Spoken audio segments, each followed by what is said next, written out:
Joy.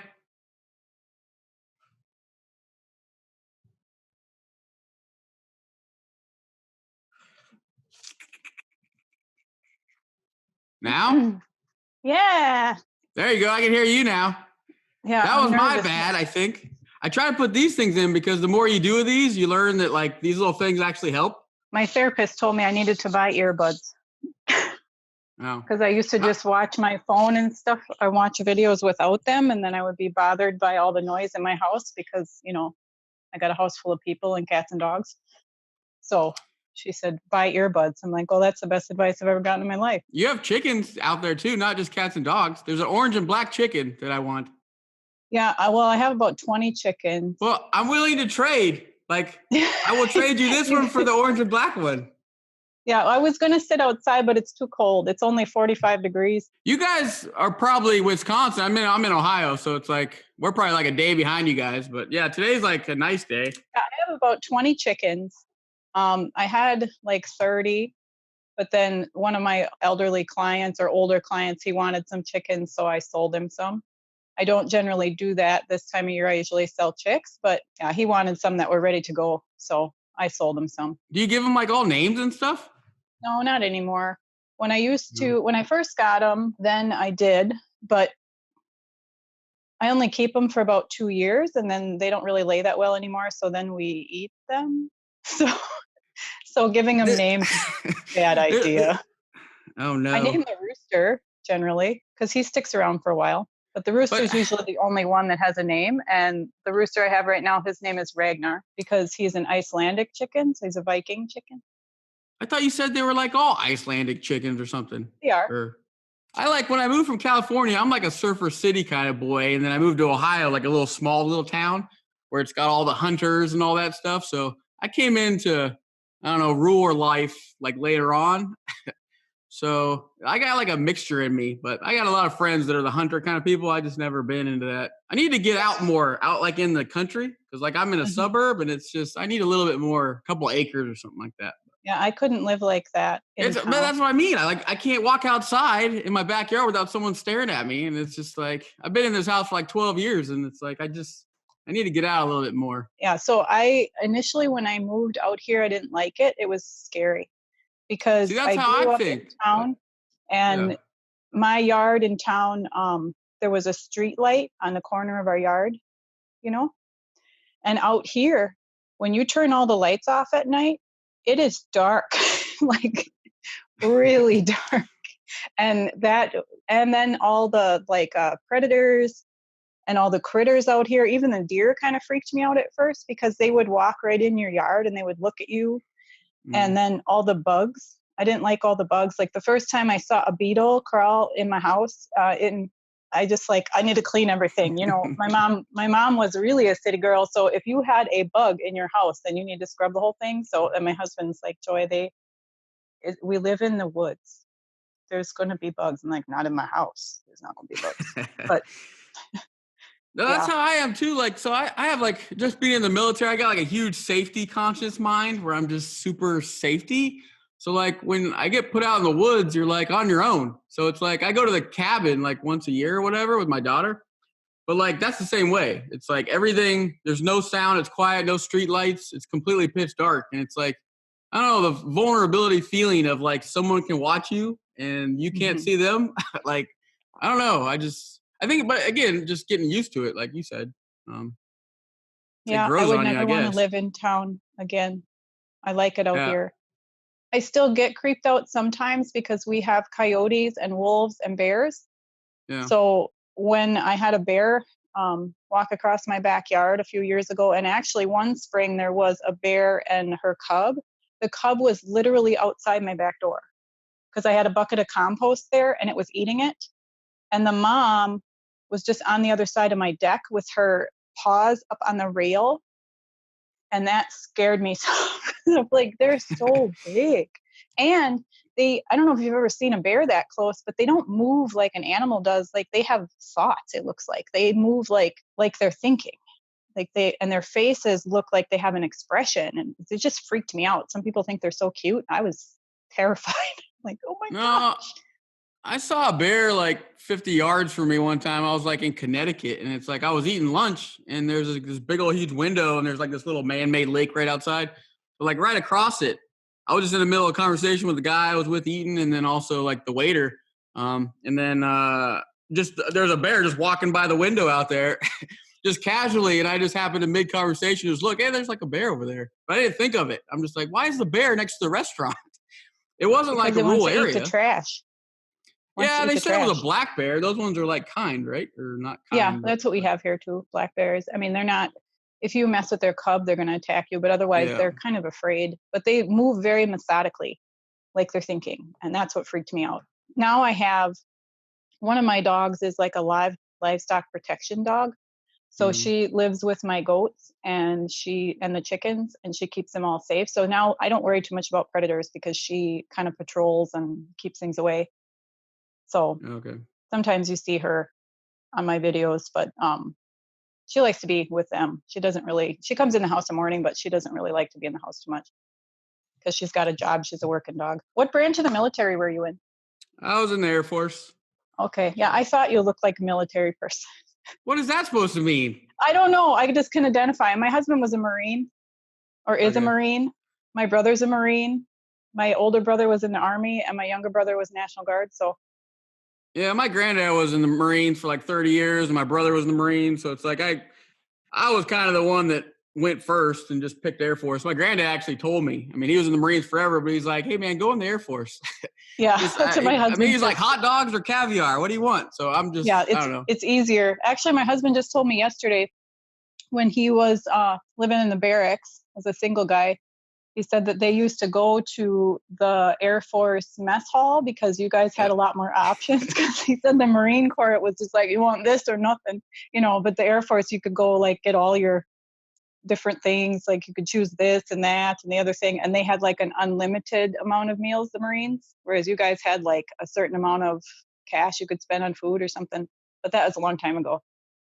Yeah, it's more just open now, but that's what it is. I mean, there's a lot of other branches that kind of utilize our stuff. We generally have like the nicer facilities, so it's like we don't get the respect between the branches because we're like the little sissy boys or whatever, the chair force or whatever. So I mean, I get that on the whole branch to branch inner fighting, but it's just we don't get the respect. Right.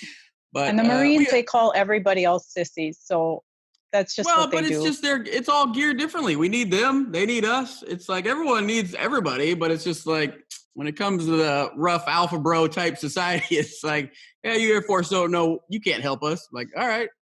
The food and like, so I was in Afghanistan back in like 2005, but we were living in tents and like living on the dirt or whatever, and like some little tent city thing, but not showering every 4 days with some buckets. So it was kind of roughing it for us, but we still had like air conditioned tents. Like it was like climate control and stuff like that. So for us, it was roughing it. It's not, I mean, like you're pooping in a bucket and stuff like that, burn it in a hole. So it's like, I'm not like at Club Med or like a Hilton in Afghanistan. So it's still roughing it. But home. Like on the terms of like Marine roughing it, they're like sleeping in a ditch or something. Yeah, I was gonna say. So yeah. Using equipment from World War II. Still, I know my husband told me like when he was in boot camp, they had to eat sea rats from World War II because the Marine Corps just like uses all the old stuff from all the other branches. Yeah, I mean, we use a lot of old equipment, like because all the branches typically maintain equipment that's like 50 years old and just keep it running forever. But I never heard about eating like old food, like not from us. Like, that's kind of messed up. But that was in the 90s. My husband's almost 50, so. And you're like my age, I think. I think I caught that one time. I'm 40. No, not yet. Aren't you like 39, or did you just turn 40? I'm 40. No, I'm 39. I got like 6 more months. Yeah, in February I turned 40. That's my birth. So we're like a year apart. Then I'm in February too. Yeah. Are you like a Pisces, or did you not meet that cutoff? Me too. But I don't really think too much into that. No, I'm not a horoscope person. Like I think it's interesting to read it sometimes. When I read about Pisces, I kind of relate to a lot of it, but like I've never been a horoscopy person. No, they're kind of silly. They're all kind of the same. Some people live their life on it. Don't say silly. A bunch of INFPs are in the horoscopes, Joy. Oh, who is INFPs or into horoscopes? There's a lot of them. There's a lot of stuff I do that people think is silly too. I mean, I've got 20 chickens in my backyard. No, but that's not, I don't know. A lot of people think I'm nuts. I tell them things like, chickens? Because you want to be like Joy the farmer? That's not nuts. I've been for a few years, yeah. That's why it's called Joyous Prairies. That's what my friend calls my place, Joyous Prairies. Oh, okay. Yeah. No, people think I'm nuts because I haven't bought meat from a store in a couple of years, and yeah. But that's good though. I mean, I don't know. I miss that stuff. Being in touch with stuff. It's just like, for me, I'm always traveling, going everywhere, like work-wise, and it's like I always got to eat out and stuff, and it's like, that is a completely different spectrum of not being in touch with your food, farm to table, all that stuff. Like, right. It's so detached. Like, it's not good. Although I have to say, like, now that I've been home since the 20th of March, I am really tired of making dinner. I mean, I usually work 2 nights a week till 7, so I don't make dinner on those nights. But like, these children of mine, they really expect to be fed every day. Like, they want food cooked every day, you know. And for a while, the first week, they were like, "Are you going to make lunch?" I'm like, "Heck no! You're 16 years old. Make your own food." I'm not. This is not a restaurant. I'm not cooking 3 meals a day. No, you make your own food. I can't really eat. I have celiac disease. I can't really eat too much at restaurants. I have to work around it, and I don't get as many weird looks as I did, 13 years ago when I was first diagnosed, and I would ask a waitress to take the bun off my burger, and she would look at me like, you don't need to be on a diet. People. Yeah. But yeah, I think most people are really, really disconnected to where our food comes from and what's in it and what happens to it. And the reason why I have chickens, I watched a video a long time ago about these poultry farms, how they raise meat chickens. Oh, I've seen those videos. Those ones, they like the cow ones, like the cattle ones. I'm like, nope, I'm done. But it's still going on like that stuff, even though they have all this cage-free whatever. But it's like a lot of that stuff, like with the cows and stuff, with all their stunted legs. And we don't need to talk about this on this video. No. This is supposed to be an uplifting video. Oh, okay. Okay, so what can we talk about? I don't know, but not that, because that's bringing me down. Like, I'm vividly picturing those documentaries. Yeah, I know. Well, that made me never want to buy chicken from the store again. But I plant vegetables, and I've always grown flowers. But my husband, a few years ago, like 5 or 6 years ago, he said, "When are you going to grow something we can eat?" So I've been doing that and planting fruit trees and fruit things to try to. I was really interested in permaculture for a while, so I studied that like to a ridiculous amount as I. What is that? Permaculture. Permaculture. Permanent agriculture is kind of what it's called. So what it is it's a way of taking your land and growing food that doesn't deplete the land, and having a lot of like permanent installations that grow food. So the best, it kind of sets up, it's a whole thing. It took a ton of research, but it's a whole thing of how to plant food-bearing things and have animals and things so that you're not depleting the land, because the problem is right now we're depleting the land, and that's why we're using all these chemicals. But anyway, we weren't going to talk about this because it's not uplifting. But permaculture is really cool. It's super cool. I haven't heard that term before. Do you plan to like migrate into like farming YouTube videos or something, or? You know what? Actually, when I started, that's what I wanted to do, but I didn't really know how. And I just I always feel like I'm not qualified for things. That's like, but I have the same thing. I'm like, why are you on YouTube? Like, you're just some random dude that's like just saying whatever. And it's like, I don't know. The same way. I don't know. Yeah. For me, it's literally just the creativity stuff, and you can kind of help people at times. There's things you can do, but also at the same time, I'm always like, I have no idea why you're still on YouTube. I mean, I'm always like, what am I doing with my life? Why am I doing this? What is my purpose in doing this? I'm always having like worry about what my purpose is always.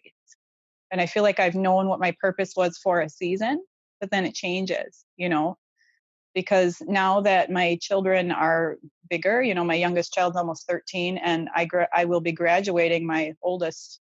She graduates from high school soon, which is wild. So my purpose was to be a mom for a while, and you're always a mom, you're always a parent, no matter how old they get. But those young children that needed me so much are going away, so then you have to morph into what is your next purpose. I can't continue to mother them in the way that I did when they were younger, because they don't want it, and I don't want them to want it. I don't want a 25-year-old son that can't dress himself, Yeah. But no, I mine's did like 10, and that's just like same thing. I'm just kind of in this state where I'm just not, I don't know. It's like, it's weird because she is getting older, and there's things about like, what in the world? yeah. But I don't know. And they, I think, we talked about this in comments a long time ago, you and I, but I notice it, like in the parenting thing, as my children are getting older now, once they became teenagers, they need their dad a lot more now than they need me. I was like the classic, like maternal, mothering, emotional support, feed them, care for them when they were little.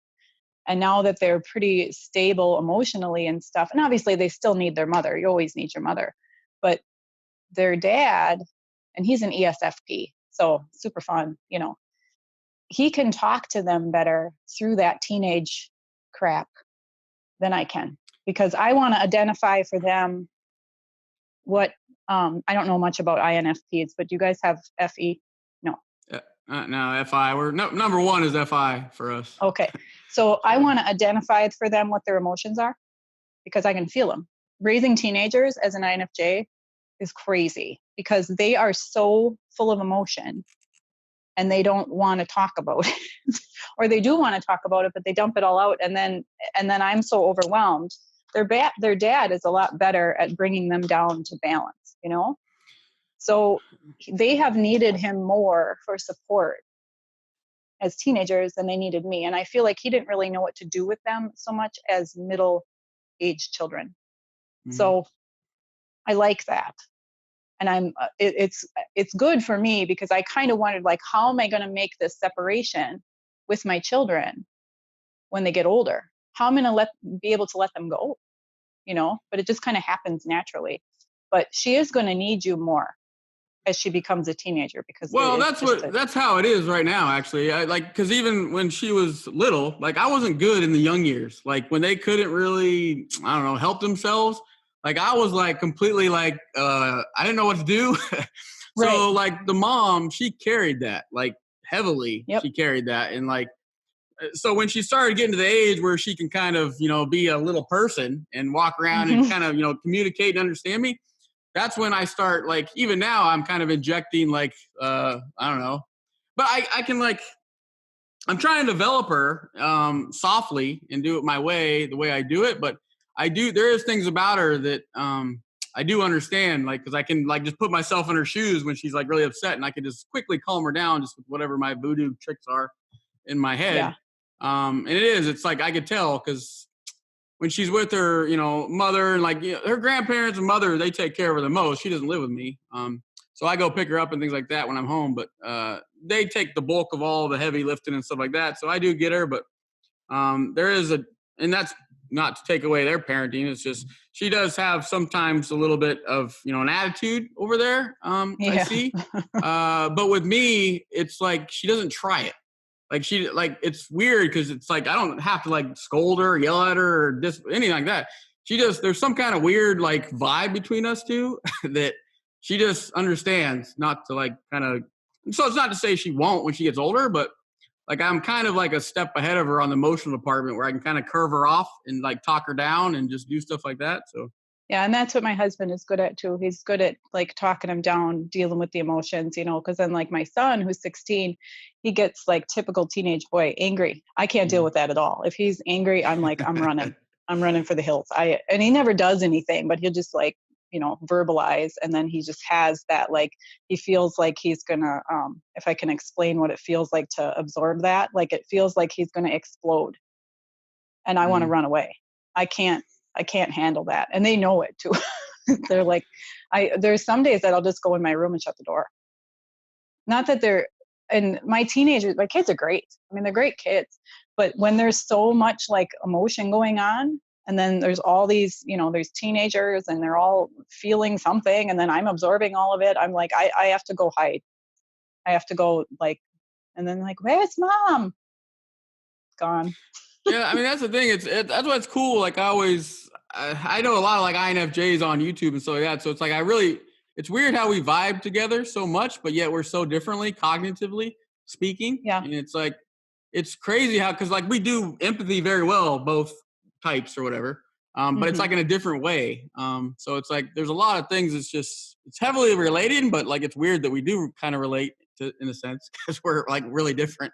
So, and but I don't like conflict either. I can't stand conflict. And that's my thing. It's like, if I see it coming or if it's all going crazy, I'm going to work very, very hard to like subdue it some kind of weird, subtle way to where I get in people's heads to kind of bring it down just so everyone can stop and I don't have to deal with conflict around me, especially when I have to have it around me. I'm going to work very hard to subdue it all. Yeah. I just like walk away, run. I just run. Yeah. I'm starting to now that I'm older, I'm like, okay, you can't live your life like that. You can't just walk away from it. You do have to figure out how to deal with it. But then, I always have like in my head, like, okay, if I say this, well, then maybe that'll work. If I do this, then maybe that'll work. If I try to like appease them or I'll bake them a cake or something, then maybe they won't fight, But yeah, my daughter was definitely the biggest challenge with that because she was like a very strong child. And her as a teenager, yeah, now she's a young woman, but her as a teenager, oh my gosh, when she was like your daughter's age and a little older, oh I'm like, she's getting I understand it. I now. mean, she's got sass. That's what I'm saying. I see it more. Yeah. So it's going to come. It's going to come into my house. Yep. It's going to come to me. So right now I got it somewhat contained, but like she does have a little bit of sass on her. And I see it like with the attitude coming out and back talk a little bit. It's starting to ramp up. Yeah. And so when I see it at the, mom's house or the grandparents' house, I'm just like, what in the world? Whose kid are you? You're all nasty talking. So, and that's how I felt about my daughter when she was 15, because she went from just this sweet, lovely, child to somebody I didn't know. And that's how it felt like, who are you? Whose child are you? Did I make you like this? But I think it's just something they go through. I'm like, what have I done to you to make you like this? I don't understand. And yeah, they could just get downright mean. Just mean. Yeah, but I was like an angry teenager, like a lot, like, cause I mean, I was just so mad at just being confused with everything going on when I was younger. It's just, I didn't know what was going on. So like, I did take it out on my mom. So, I mean, I remember so again, karma, whatever, coming back to me. I mean, whatever. I remember those times where I was kind of angry a lot of times, and it wasn't her fault. She just worked a lot, support 3 kids, and did all her things. So she was, things like that never there. But it's like I kind of took it out on her, and that's one of my regrets growing up. But all the crazy emotions with kids nowadays, going through the school systems and everything else. I don't know. I think everybody regrets their teenage life. Well, there's some like princesses and stuff out there that are very, very nice, and they go out and help their mom farm, all that stuff. But yeah, I helped my mom. I was probably one of those, but internally I didn't like it. But yeah, externally what I presented to her and to the world looked probably perfect, because that's what she needed from me. And yeah, I think that's probably, and that now looking back at that, and I think that's probably, my personality type. We can kind of, until we learn who we are and what we are, I guess, INFJs can turn into, we can be whatever the other person needs. Yeah. And, my mom had 5 children, and I was the second one and the oldest daughter, and she needed me to be helpful, and she needed me to be, sweet and act appropriately. So that's what I did. But internally it wasn't, I was like, hey, this doesn't make sense. This isn't fair, but I wouldn't ever voice any of that. Cause I can chameleon myself to kind of vibe with the crowd and things like that. And a lot of what I'm doing is a lot of the, I'm getting out of that, the whole people pleasing thing, but it's really just to avoid conflict. That just a taste for conflict for me so much where I despise it. I will go out of my way to kind of be a chameleon with the crowd. So nowadays, as older I get, I'm kind of branching out from that where I don't have that much of a care. for if someone, doesn't like my little choice or whatever. But yeah, when did you find out about MBTI? Was it a long time ago? Well, when I was pregnant with my last one, so he's 12, almost 13. I was in church and I was in like a leadership development class. So they had us take like the test that they use for professional development for like employers. Yeah, I've took a couple of those too. Yeah. So I took that test, and at that time, and then I had my results, and they gave me like this whole packet of information on what an INFJ was. And I think I threw it in the garbage because I'm like, I don't want to be that. That sounds disgusting. Why do I just was so hung up on that J at the end, like judging. I'm like, I'm not a judging person. Like, I didn't really quite understand what it meant. So yeah, I think I threw it out, that packet. And then I didn't really think much about it after that because I didn't like it. I read that description and it made total sense to me. I'm like, oh, absolutely. Like all of those things, like check every box, but I didn't like it. I didn't want to be that. I didn't want to be this, whatever, strange. Yeah. I didn't want to be it. So then I just kind of left it for a while. And then I think maybe a couple years ago when I first started watching YouTube, I think one of Frank James' videos popped up and I watched it and I was like, oh, I better look and see what, can I find that packet again? No, I threw it in the garbage. Okay. Well, then I tested again on some website, INFJ. Okay. Well, maybe not. So let's try like 5 different tests. Okay. So we'll take 5 different tests from 5 different companies. They're all the same. That's what I did. Let's take them all again. I did the same thing. 15 times. I was determined to see if I can get something different. Yeah. Right. And then every time I have somebody come into one of my videos and say, you're not an INFJ because of XYZ, I would test again. Yeah. And I actually had this thought yesterday. I was talking to my husband about doing this with you. I'm like, oh, here's a whole nother group of people that are going to tell me I'm not an INFJ. No. But that's the thing. You're not. I mean, so an INFP group, they're really gentle over here. I mean, I know my channel, like your channel. There's kind of a vibe where you kind of have on your channel, I would assume. Right. So I have the same kind of understanding, and I know who's down there. It's not to say there can't be a bad one in the mix, things like that, but I know the vibe of the people over here. But again, if you just know the INFP crowd, they're not generally a confrontational type group. Right. Who are going to come over there and start like bringing their pitchforks and like demanding that, because INFPs are more generally moderate to healthy kind of people. They're obviously like they're more open-minded and they don't really want to force their judgment on somebody. We're actually a judging type. But it's like we're not going to come over there angrily. Like, trust me. Like, I don't want to.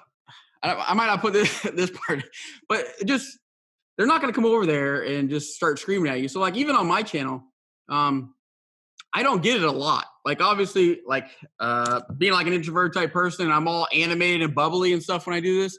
YouTube is like a passionate thing for me. So it's like 10 minutes out of my day, or in this case, it goes longer, but something like a video, I'm not being fake. It's just I'm really excited and amped up and crazy. And then after I get off here with you, I'm going to go and not talk to anybody for the rest of the entire day. I'm not going to say one word to anybody. Like, that's what I do. And I'm going to go edit stuff in my own little world. I'm not going to make a phone call. Like, for you, like, I have no idea how, like, you just got off a live stream and then you jumped on this with me. And like, so I won't say I don't understand. I can do stuff like that, but like, I would imagine for you, you're going to be extra like deflated tonight. Yep. So I apologize for that. That's why I was trying to be like more accommodating. Like, hey, if you want to just take some time, because I feel guilty. I'm like, oh no, I'll be thinking, I'm like, oh, she's probably all burnt out tonight, because I know how it is. But like, no. So going back, like in the year and a half I've been on YouTube or whatever it is, it's like I don't get like heavy. There's not a lot of people saying that I'm some extroverted type. So I obviously get them. But they generally don't come at me like every video. It's like, I think you're an ES whatever. It just doesn't happen. I don't know why, but it's not. I don't know. You're not going to get like a 500 people. That it's just wait and see. You'll see. It's not going to be bad. And it happened more at the beginning, like when I first started, that people would do that, but they still do it occasionally. I had one lady, that was last week, call me a zombie. A zombie? A zombie. And she said I needed psychiatric help. She said, you don't need INFJ, you need a diagnosis. I'm like, oh, awesome. What? And I just commented, aren't you delightful? Did you really? Yeah. I would have just straight up deleted that like right away. Well, she came back at me and then, she came back at me and then she got blocked. So I'm like, okay. Yeah. I mean, that's what I don't put up with stuff like that, especially on here when we have control. It's like, let someone be really nasty. People can be, opinionated and things like that, and I'll let that stuff fly. But and I'll have conversation back and forth with that. But when it's not opinionated, it's just some statement that's like, you're stupid.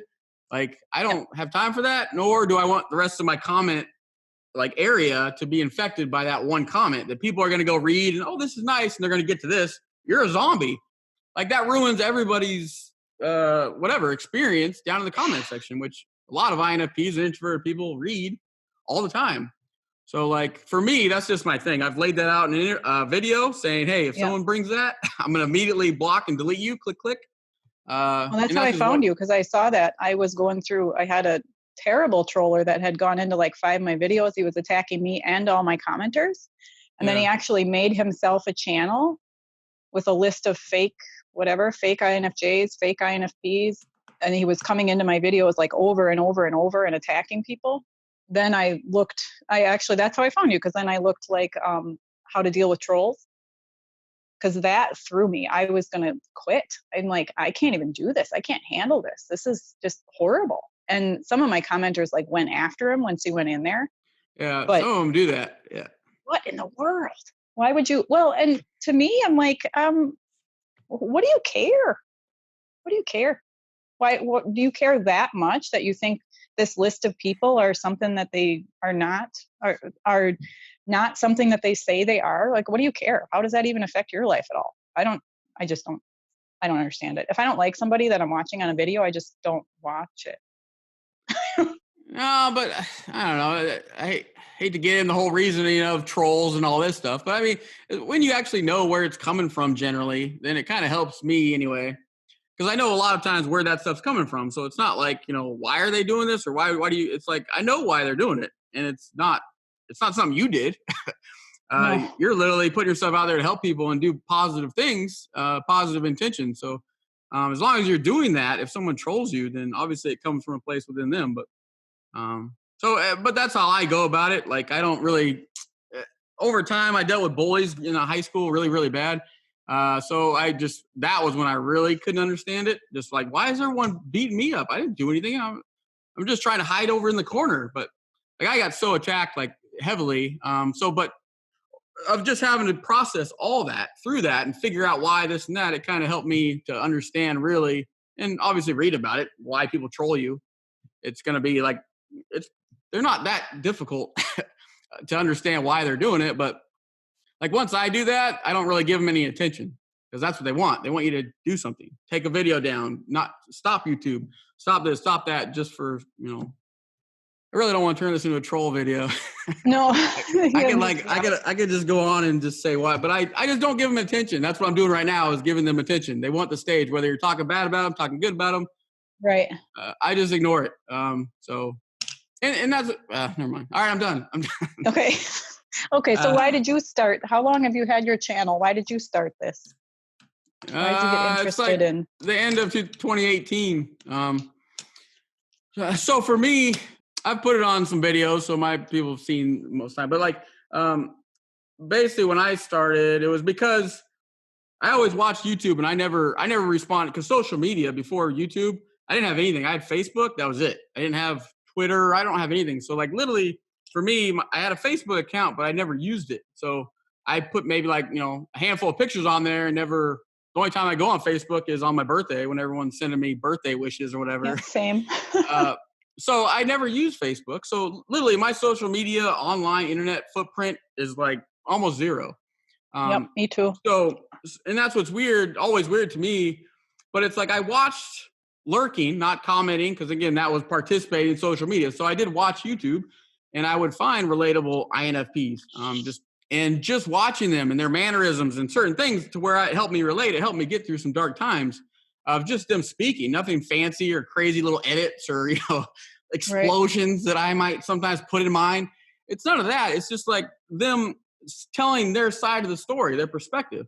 And a lot of those it just really helped me because I just, it's nice when you do feel out of place, just being you, us, we're like a little percentage of society and also not a preferred bunch because the extroverted sensor types that are getting stuff physically done and all kinds of stuff like that, like it's more preferred the louder you are, whatever.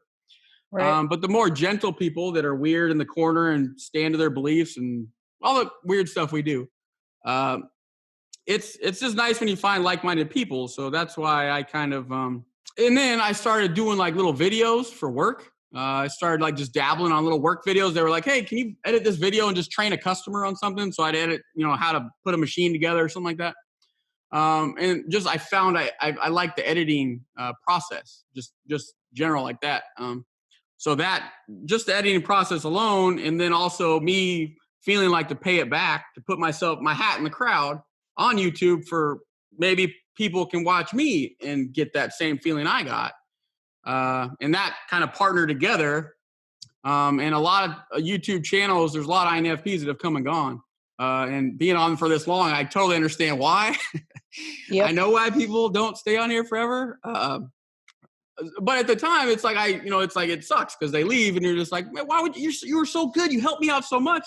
But if I'm never saying anything or commenting or responding, then what do you expect? But no, it's just that's all it is a combination of that. So just I don't know. Wanted to talk about my perspective. So I'm not trying to train on MBTI kind of thing. I mean, I have a lot of knowledge of self-research because it's interesting to me, psychology, but it's not like a training type channel so much. So I will tie stuff, but it's mostly just talking about how I just go about my daily lives kind of thing for a relatable type purpose. Because that's what I always responded to the best when someone was just talk normal.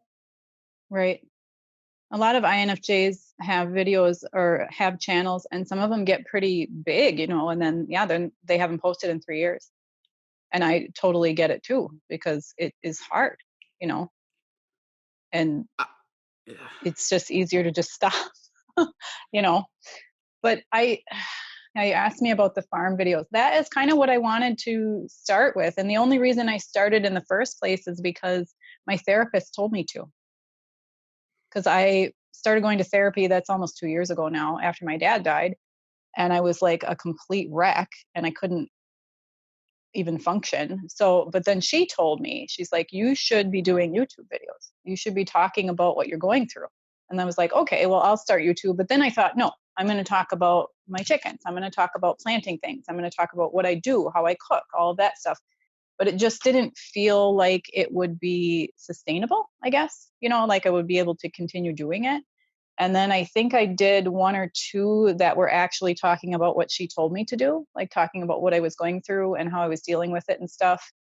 And then, then it's just kind of kept going that way. And I'm so glad I did, because it has helped me. I mean, I intend to help other people. I always tell, like, if I help one person in a whole month, I'm super excited. And what I'm doing, dumping my soul out for the whole freaking world to see, is worth it, But it helps me too, because I've like understand myself, and I'm like, I am not this crazy weirdo that I always thought I was. You're a zombie, Joy. I'm a zombie girl. I'm a zombie girl.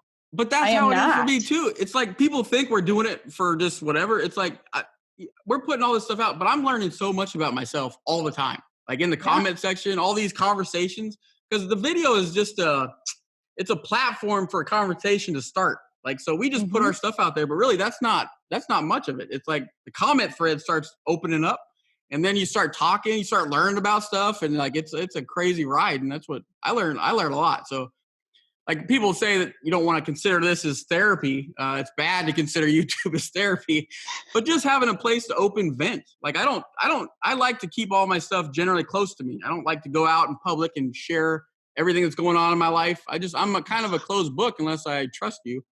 And YouTube, it's weird because I don't know anybody. Like, I don't know you people on there. So it's weird to have that stance to where I don't like strangers to know me, but yet on here I'm spilling out everything of stuff I've never told anybody. And it's weird. It's super weird. I can't explain why I'm doing it.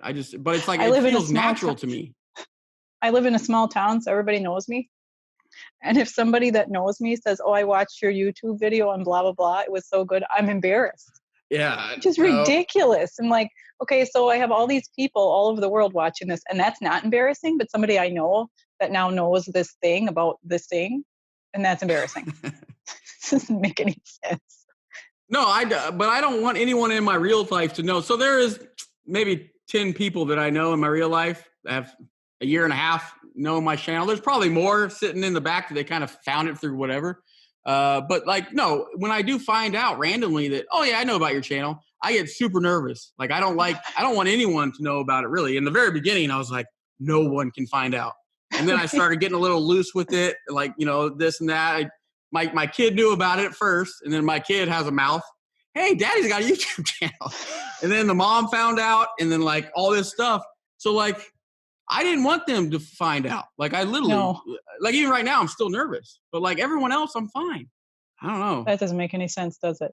No, but I'm like so comfortable. It's like I get excited to go open my mouth and tell everything. But yes, just like you, I get so nervous that my kid's mom knows about my channel or whatever. But outside of my immediate family in my house, they all know about it, obviously. My youngest son, who like pops in and out, and he was my moderator, he's really excited about it. But like the rest of my family and my husband's family, not a single one of them has even mentioned it. They know, but they haven't even said anything. Like, "Oh, so you have a YouTube channel?" They used to say nothing. Like, they're embarrassed for me. But you're still thinking about them, like watching it. Like, there's some people that they don't say about anything either. I know they know about it, but they don't say anything. But I'm like, that person's probably watching my video right now. And just knowing them, they're probably judging me and this and that. Right. So it wants me to pull back. Like, sometimes on my videos, I kind of want to reserve certain things I say because I'm in the fear of those people watching. But it's like, I don't know. Yeah. I don't care. It's like I've held things in so long. Like, that's my thing. Right. Like, nowadays, getting into 40 or whatever, I'm excited about this decade because it's kind of like I'm starting to not care and just do my own thing, and I'm getting happier because of it. But like holding all that in really close and not doing anything creative, just kind of, oh no, I'm not sharing this because someone's going to criticize me. This is kind of an extension of that. Is just, you know what? 40 years of my life, I held stuff in, and now I'm just going to go on the mountaintop and scream and see what happens that direction. And that's kind of what this is. It's like a little project test thing. And when you keep all that stuff in, because I think introverts do that. When you keep all that stuff in, it does come out, but it just comes out in other ways that are usually self-destructive, or it comes out against the people. I mean, you live by yourself, but I've got 4 other people in my house. If I keep all this stuff in, it comes out on them, then my behavior. So it has to come out. And even though I guess I thought, like, if I talked about these things that circled in my head, if I talked about these things that I worried about, that I thought about, that I, dreamed about, I guess I thought if I spoke them out loud, they would put me in a mental health unit. Like, they would, like, for real. For a long time, I felt like I would get locked up if I talked about these things. And they haven't locked me up yet. And I've been doing this for a year. So maybe they're not going to. And maybe I'm not as crazy as I always thought I was. Because I'm like, no one else in the entire world thinks like this. I'm pretty sure. But that's not the truth. There are other people that think like this. And I love the comment section. Like you said, the comment section. I am like, oh my gosh, these people are so intelligent. That's what I feel like. I'm like, they are so much more intelligent than I am. Look at what they're saying. Look how researched they are. Like, they can point out this, that, and the other thing. And I'm like, here I am over here. I'm just this uneducated owner of chickens. And they're so smart. I love the comment section. It's better than the video. But that's what it is for me. It's always been that way. A lot of people, like a lot of channels, like they'll post a video and I'll see them not respond to any comments for like a week or two or something like that. And I'm just what's the matter with you? But that's how, like with me, I'm so like, I try to respond in some way, shape or form. Like I'm still at where I'm at to this day. I'm still able to kind of get all my, there's a certain point that brings me anxiety because I feel like I'm gonna have to let some go by. I think I told you about that in a comment somewhere, but I get nervous because the bigger we get, there's at some point you're gonna have to kind of let some comments slide by just because there's not enough time in the day. But at this point, I'm still able to kind of manage them unless it's some really just kind of on the borderline, just some stupid comment that doesn't really need it. I won't respond to that, but I try to respond in some way because someone took the time out of their day to do that. But I just, this thing is, it's more to me than just, okay, I'm gonna make my video and then there you go, people. That's what you get. Like, because again, I'm getting out of the comment section, I'm getting stuff for myself way after the video. Like people are commenting on my videos that I posted over a year ago, like just recently. And it's like, I comment to that person to be like, oh yeah. And then we get into this massive conversation of just something different. So yeah, I mean, to me, it's a lot. It's the full picture and not just post a video and go run away and hide. Yeah. I like to respond to all of them too. But sometimes, and it depends on where I am that day. If I'm not doing well, I don't want to respond in some dark way, because it's kind of a lot of, I don't know. It's in a lot of up and down for me always, for like my whole life. Well, but INFPs are getting really dark as well. We get super low times and we go in hermit mode and all kinds of stuff. So like on my channel, I try not to bring the darkness. There's a couple videos I have that I'm kind of venty. You can see some of my frustration and, there's a couple where I tear up just a little bit, just for like split second. I'm not crying through my whole videos. But there's a couple parts where I just got really venty and I was in a low point when I hit that record button. But like on my channel, I don't want to bring the darkness because there is some channels that really just bring the darkness on every video. And I don't want that on my channel, but it doesn't mean, but people see that. They see that, oh man, this is like a super positive, healthiest person in the world. It's like, no, the day right before I recorded this, I was in a super like stressed out, emotional state day that I just stress eat everything and it wasn't good. So it's stress eat. No, I'm like it, but that's one of my runs too. Like INFPs we have a really addictive personality. Like that's one of the things kind of tied to us in a sense. Not only for us, but like we're a very addictive type personality. But like for me, stress eating and stress buying for me, those are my big crutches. Where if I'm at a low point, I'll just do all that stuff. So I'm a stress starver. Starver? Mm-hmm. Oh no, yeah, I'm not. I just won't eat. I'm gonna post it. I still don't want to post. I'm trying to talk myself out of it, but I did kind of like a 30-day challenge thing that I'm gonna post today. I think. Do it. I'm finishing editing it right now, but the whole I've been home for whatever when this thing started, probably before you were home, March 20th, or whatever you said.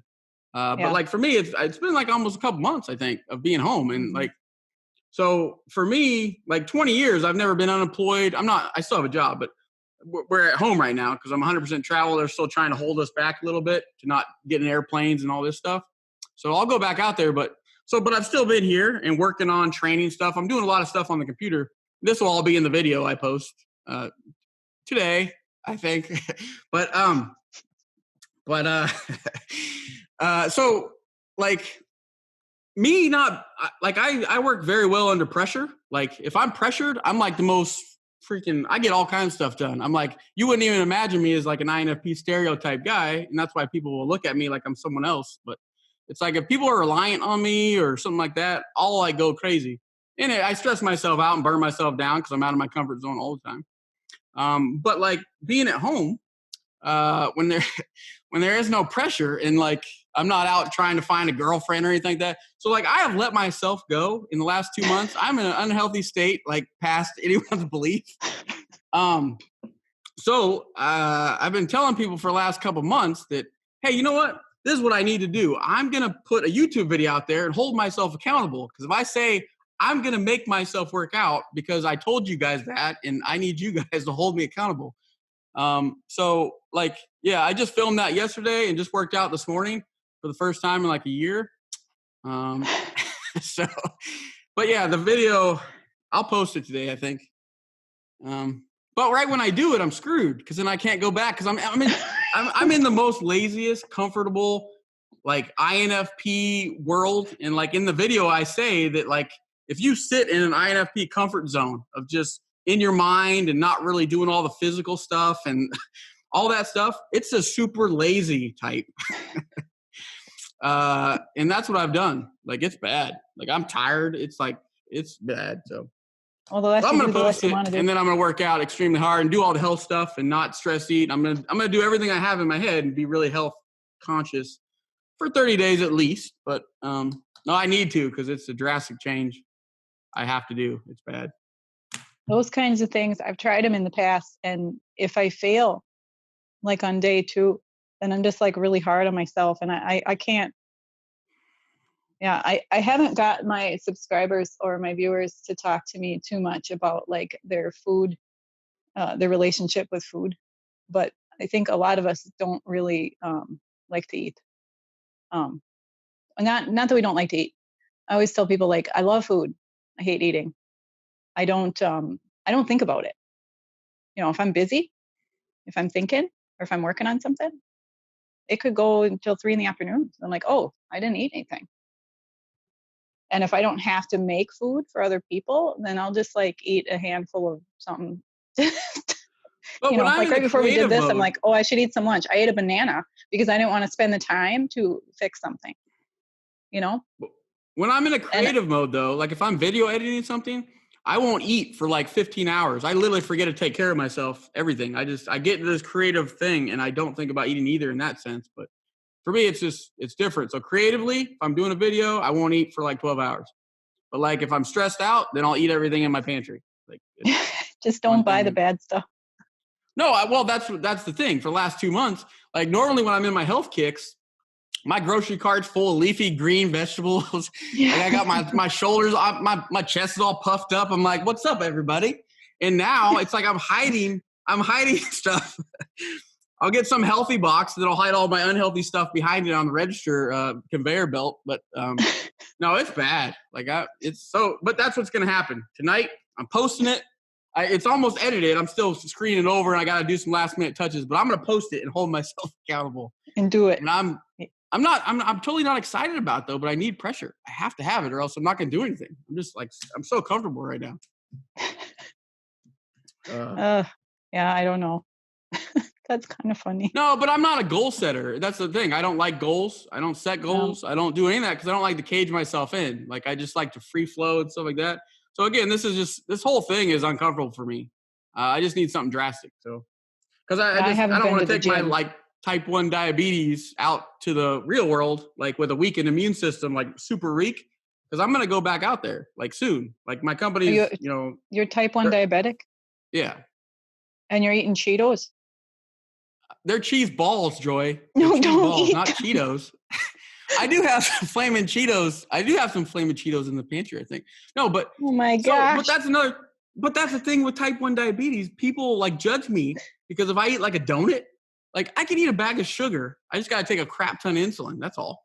So it's like, yes, it's not good because it's hard to regulate, but like people do have a different thing of where you can't eat that donut. You're going to die. No, I'm not going to die. I just got to turn my insulin pump on a little bit faster.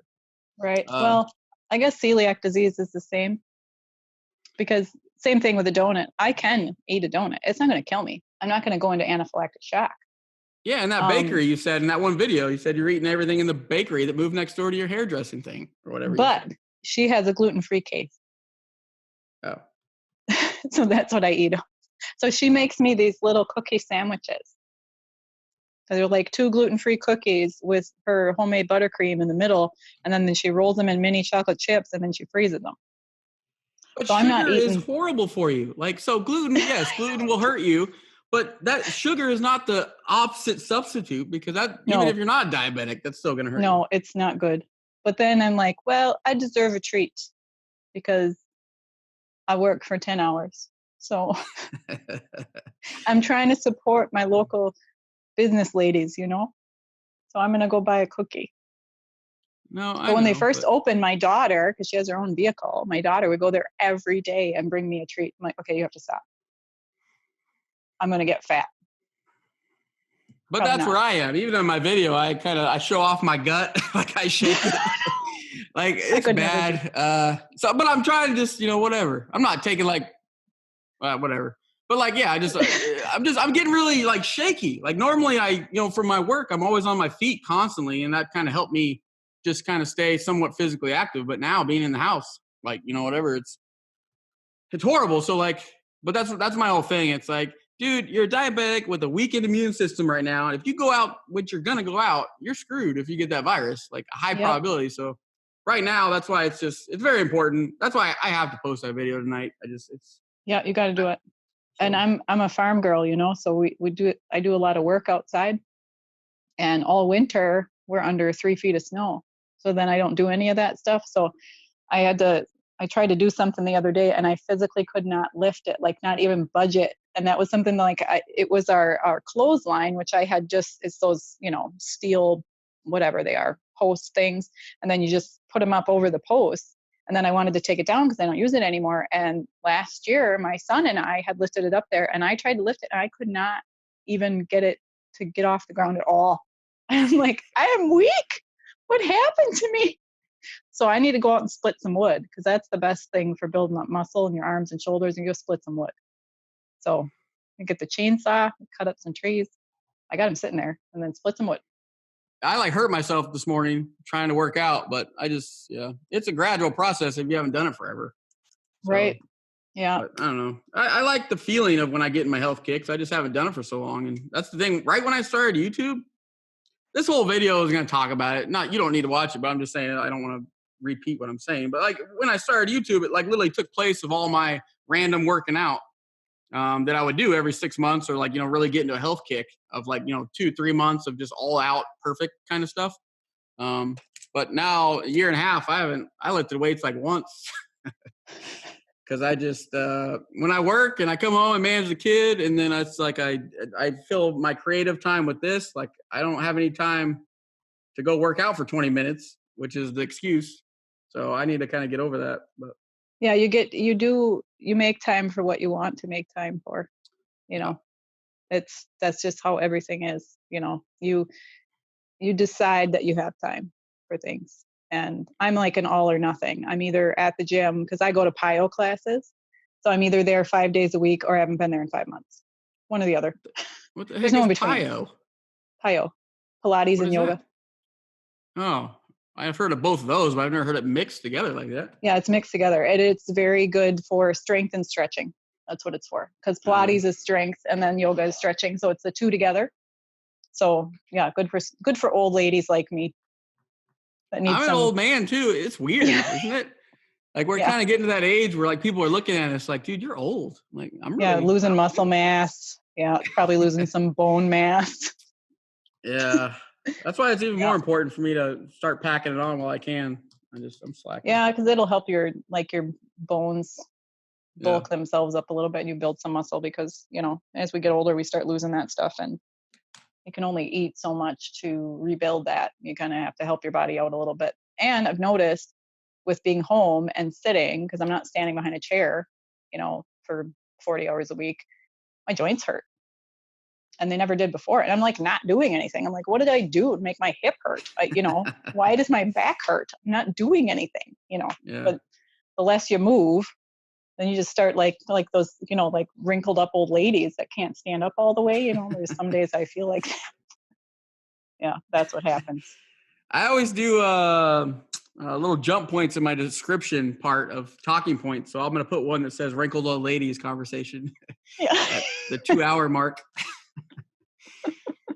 Yeah, I tried to have a people like when I have a conversation with my husband too and record it, although he's not super willing all the time. I mean, he'll do it, but he's like, I'm only going to be like the comic relief on your channel, like once every 6 months or something, I've seen him on there once, like in a car one time.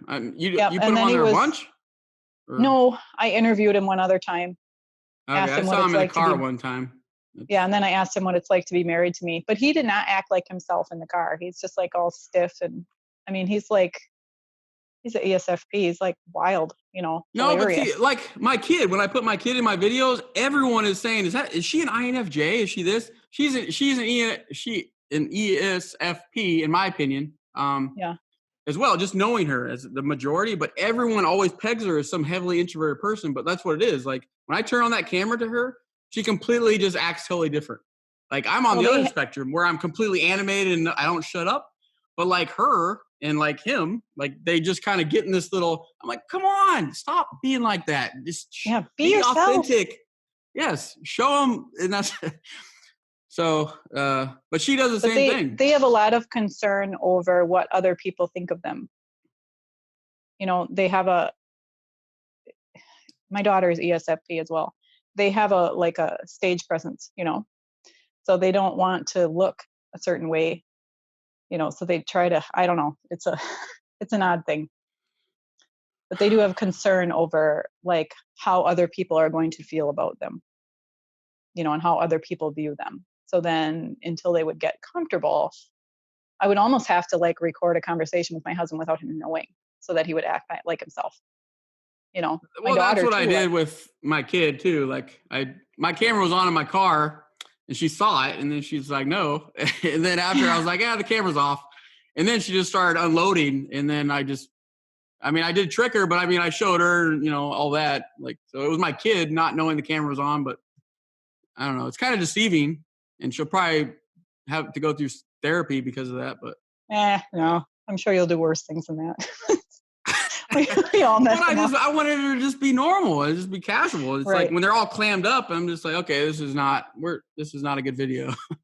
And then you see my youngest son, who's ENFP, and he's like laying in the bed behind me while I'm live streaming, just saying random stuff and coming and making noises and shooting his gun. And like, that's how he normally is all the time. He has no problem being himself. And then my older son, who is INTP, I think, he's absolutely not, Mom. I will not be in a video. But he's the one that has accepted you now, right? Because you got like 1,000 subscribers, I think so. So he's all happy now. Yeah. Well, they're checking on me. I've been in here long enough, they said. No, we can jump off. It's been a long time. Oh, my dog. Nice. That's Chico. What's up, Chico? He's my buddy. How's it going? It's going good, buddy. Thank you. We're just about done, I think. Yep. Yeah, this little dog is my buddy, and I'm sure he was real sad that I locked him out of here. Yeah, he comes to work with me. He's a salon dog. He loves all the old ladies that come into the salon and pet him, and they have treats in their purse. There's old ladies that walk around with treats in their purse for dogs. It's the weirdest thing. I'm sure they have candy for me as well. Probably. Yes. Probably. They think about it all. Oh, he's like totally not shy. He must be an ENFP as well. Part Chihuahua, part sausage. I don't know he's not shy. He loves people. He acts very pathetic though when he's at the salon. Like people go to pet him and he like cowers and acts really sad. Like I never pet him and he doesn't get any food and acts very, very neglected. Puts on a good show. Oh, he's pouring it on right now. He's totally making me feel guilty. Like I can't believe he won't even lift his head up. Yeah, you locked me out, Mom. You're mean. I know. Yeah, you're fine. Yeah, you've been on video way too much today, Joy. You need to get off. I guess so. Time to get back to the real world. Take care of my children. Time to go make your 4-course meals that you're required. Well, I did take 2 chickens out of the freezer. I don't know what I'm doing with them yet, but shh. We can't talk about that. INFPs are animal lovers. Well, I'm an animal lover too. My chickens have one bad day. That's it. It's a real bad day, but they only have one bad day. My chickens they always have good days. Yeah. And I'm sure you eat meat. So. Yeah, I do. Yeah. I have chickens in my freezer right now. Yeah. That I'm going to start thawing because I got to start making healthy meals. And chickens are part of that healthy meal world of protein. Yep. Yeah, we make healthy meals too. I'm excited to get my garden planted. That's my next thing. I just have to wait until, end of May. All right, I'm going to go post my video. Okay, sounds good. You do that. It'll be good. No, it's not. For my comfort, no, it's not. But. Yeah, I know. But the whole thing is out of my comfort zone, YouTube in general. I still don't know what I'm doing. It's good for us, though. You know it is. It's good for us. It is. So, all right, Joy. I appreciate it so much. Thank you for entertaining me. All right. Good luck. Thank you. All right. You too. Bye-bye. Bye-bye.